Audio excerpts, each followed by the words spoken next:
the name of this album is Shaved Fish. And the way this album came about was John realized that singles were a temporary medium, that singles would be in print for a little while and then they'd go away. Albums were a much longer term medium. So he decided to collect a bunch of his singles before he retired and put them on a album. Many of these singles came from albums, so it's the greatest hits album of sorts. Though later he came out of retirement and made more hits, but he didn't know he was going to do that at that time, so he wanted to make sure he stayed in print. So let's start off with, I'll show you. Comes with this nice red thing showing you the words, which they've been doing a lot of that since Sgt. Pepper. So it starts off with Give Peace a Chance, a protest song he wrote, which is credited to Lennon and McCartney. Now, that might be just for lawyer reasons, but it's not out of character that Paul would help write a song in favor of peace, though John was the one who carried the torch for peace after that. So the next track is Cold Turkey. It's given as a medley, Give Peace a Chance and Cold Turkey, but it's really run like it's two different songs here, because Give Peace a Chance fades out before Cold Turkey begins. So that's his hard rockin' song. And that's followed by Instant Karma, which had several people on piano, including George Harrison, that is.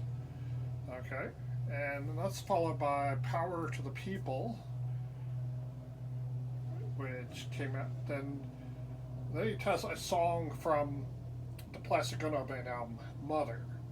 Now, if you're going to only put one song from that album on here, that's not the one I would have picked. I would have picked maybe the B-side, Working Class Hero, or Isolation, or Love, or Look at Me, but not Mother.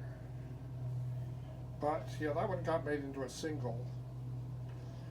So, and finally this side closes out with one that I will not pronounce completely. Woman is the N-word of the world.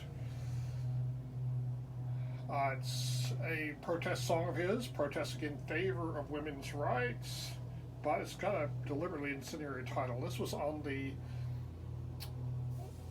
album that came out in '73, someplace in New York, and that's generally regarded as his worst album. I think it probably is made to seem that way because that one John and Yoko did together. Starting with Plastic Ono Band, they did separate albums. For example, at the same time he had the Imagine album, she had an album called Fly. And so people were insulated from Yoko to some extent, but on this Sometime in New York album, even though it had Frank Zappa on it, that Yoko probably traumatized a lot of people who just don't like Yoko. So let's switch to the B-side. So you can see the art. And here's the art for the sleeve.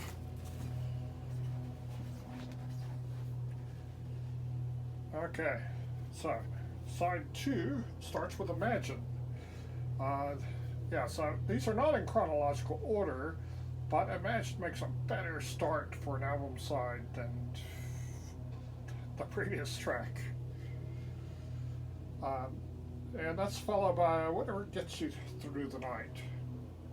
Now, that story behind that is that John Lennon and Elton John formed a sort of mutual admiration society. They recorded this together, and they also recorded I Saw Her Standing There together, which Paul sang when he was with the Beatles.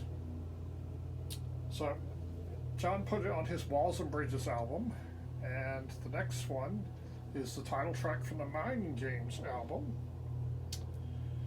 And that's followed by Number 9 Dream, also from Walls and Bridges. And then a medley of Happy Christmas, War is Over, and a little bit of a live performance of Give Peace a Chance.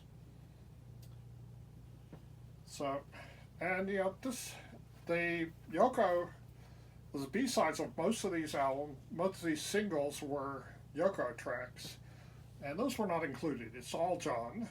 It's a John Lennon album. And this was the last we heard from John for about 5 years. So, it's like the greatest hits, a distillation of his entire post-Beatle career here.